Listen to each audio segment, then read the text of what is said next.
Hey guys, what's up? Kyle here. Hello, my K-pop female subscribers. No, I'm just kidding. This is topic I want to talk about concerning YG Entertainment. Nothing, no bad news or anything on YG, but I kind of want to talk about this for a while because I was kind of thinking about it. And I really feel that YG Entertainment, most notably, Yang Hyun-Suk, the CEO, I feel like he's kind of really pressing the restart button on YG Entertainment. I feel like he's turning YG, he's trying to turn YG Entertainment around and trying to make it into a new company. And I say this for many reasons. One is that one thing I see with YG is that, okay, some of the veterans that they have, you look at Seven. Even though Seven has a scandal and whatnot, it was broken out that Seven's contract is not even renewed with the company. That they didn't plan on renewing his contract until after he left. After he done his enlistment duties to the army. And so I'm figuring out, well, that's kind of bogus, because there have been some people, some artists that have gone into the army and yet they still have contracts with the company. But with Seven, it's just like, and then it kind of makes me wonder too, like with the whole scandal thing that Seven had. That's probably another reason why they probably have not spoken anything since. It's been about almost a month since the whole scandal thing broke out, and they haven't mentioned anything since about Seven. I'm like, okay, it's probably because because his contract had already expired before he enlisted, and they didn't renew it. They probably can say, oh, well, Seven's not one of ours anymore. So yeah, which I still kind of think was kind of bogus, but still. Then I found out about over a week ago, Gumi, her contract expired, and they're not planning to renew that either. And saying that Gumi is already in negotiations and looking elsewhere.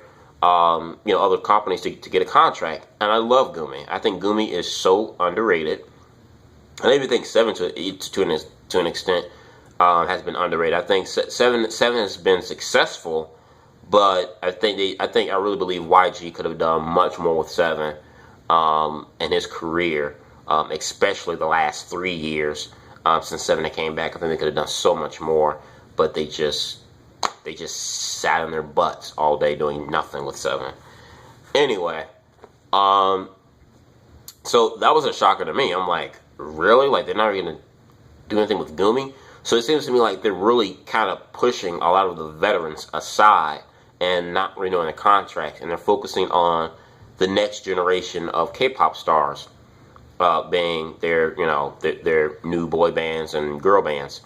Other things, other statements that Yang Hyun-Suk have made was that he's planning on having his artists appear on variety shows much more often, as well as have them perform on other music stages besides NKO, because NKO is owned by YG Entertainment. So, for anyone who wants to know why NKO has been the show that most of his artists perform on solely, it's because YG owns like 80% shares of that music show. So by him making this statement here, it really makes me think like his perspective of things must be really changing, because you look through the 10-year history of YG Entertainment, of the big three, YG has always been the odd horse, the black sheep, so to speak, amongst the big three companies. Out of all three companies, his has always been the hardest to get into, as well as the most exclusive company, I would say, of the big three, even more exclusive than SM is, because he's very private about his artists. And I even made a video about last year. I did a video with the Mr. K-pop fan, Taewon, of how I thought that was a good thing, of how, his exclusiveness and keeping his artists kind of closed off. How I thought there was some negatives to it, but I saw some positives to it as well. But I think by him doing this, I think it kind of needs to happen a little bit now, because there are a lot of people that do love YG artists, but we don't really get to know much about them, their personalities. I mean, sure, we know much about Big Bang and stuff. It's been 6 years since Big Bang has been out, so We know things about them, and even about 21. But I mean, still, the YG artists are so exclusive and so always in the shadows, so to speak. We don't really get to see them, the personality shine much, or really know much about them and hear them talk that much on variety shows. So by him changing this whole perspective and him saying, hey, we're gonna have our artists on variety shows much more now, that was a shocker for me, because that was like one of the most taboo things that Yang Hyun-Suk just never opened up to, was having his artists on variety shows. And then to have them open up, have his artists to perform more on music shows besides Inkayo, that lets me know something else too, that he's trying to broaden YG. I think YG is still going to be exclusive, but I don't think it's going to be as exclusive as it has been over the last 10 years since the company has been, 11 years now really, that the company has been in business. I know I made a video talking about the news of the new boy band and how they're going to do things there with the TV show, and how they plan on with their new girl group and Big Bang, certain Big Bang member solos and stuff like that. Some of my subscribers, some of you guys did left comments, and you guys think that YG is doing a little bit too much. I agree. I do think that YG is doing a little bit too much too fast, because he's normally not like that. He's normally the type of person to take his time with a lot of stuff. But in a way, again, I see the negative side to it, but it's one of those things where it has to happen a little bit. YG does need some new stars, because even though Big Bang are the breadwinners of that company, you gotta be realistic. Big Bang, they're so high up on the plateau of such a successful group, where Big Bang doesn't have to come every year or make 2 or 3 comebacks within 1 year just to make in revenue for YG.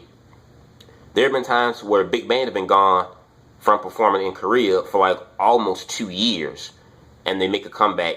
They can do that now because they're at that plateau.